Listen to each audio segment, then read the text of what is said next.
Now, the highest level vehicle Toyota makes, the Lexus LFA, is made of this material here, a carbon fiber, which is, well, this is what it's like in strands, and each one of these strands is 24,000 strands.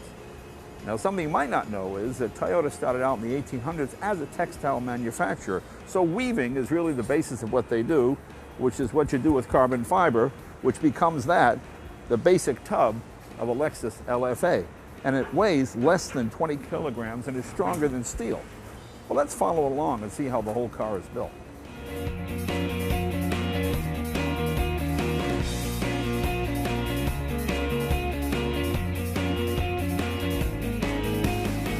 Well, this is stage 2 of the LFA build.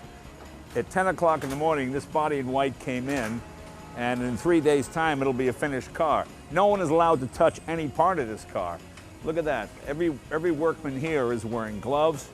Oh, and if you're wondering what the sign says, it says, don't talk to the guys while they're working, which is okay. I don't really speak Japanese anyway.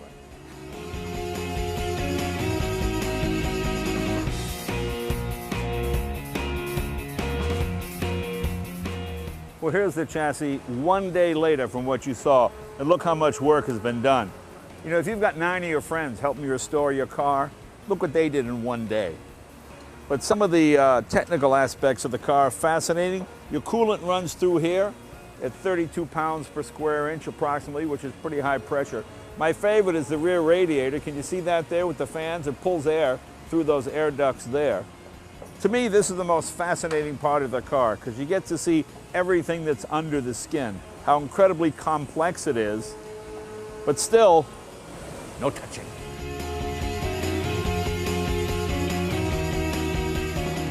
This particular LFA is very rare in the matte black. Not many people have ordered it in this color.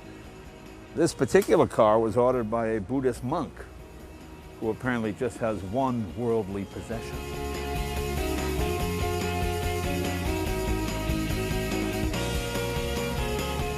As you see, the car is being detailed here, but it's not finished yet.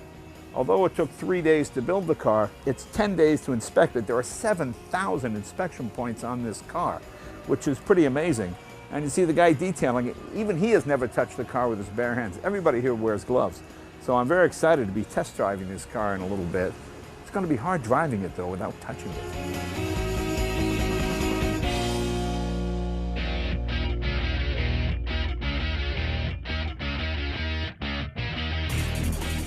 I'm at Fuji Speedway, and I've got the whole speedway to myself, which is fantastic. And we have something here very, very special. You know, in the rarefied world of supercars, it doesn't get much rarer than this. This is the LFA, production run of 500, 4.8 liter V10, 560 horsepower, extremely sophisticated sports cars. One of the best sounding engines you'll ever hear. Now, you've all seen it, of course, as a coupe. Well, this is the LFA Spyde, the only one in the world and the only one they will build. And by Spyde, I mean Spider. No roof at all. There's no folding top that comes up. There's just no roof. The roof is cut off, and this is what it's like. And this is the only one in the world, and I'm privileged to drive it.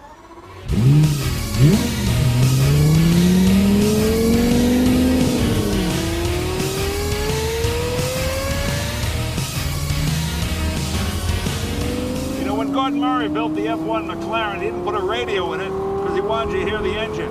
You know, I don't think this thing needs a radio either. And those downshifts, is that the most incredible sound you've ever heard? You know, I think you really have to drive a number of supercars to appreciate this because it's like box wine and fine wine. It's such an incredible difference. There's such a level of sophistication to this car. I know there are other supercars that have more horsepower, but none feel as refined as this. It's just so smooth. And the grip. You know, I've been out on this track with other cars and sliding around corners and losing control. And this thing, oh my God. I mean, we hit 186, 187 coming down that main straight.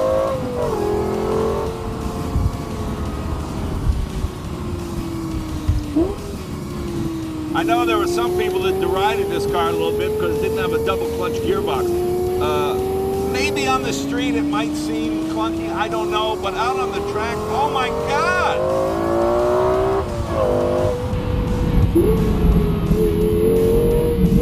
And the funny thing is, this car will do it all day long. You know, we've been pushing this thing hard, and you look at the gauges and water, oil, temperature, dead even, right in the center, right in the center. You know, I have to admit, I was one of these people that really didn't appreciate this car because I had driven on the streets in and around Los Angeles. I thought, well, it's pretty nice, you know. Wow, very good, very smooth. But you get out on the track and you put your foot in it, and you see why this car holds the Nürburgring record for a production automobile. Pretty amazing.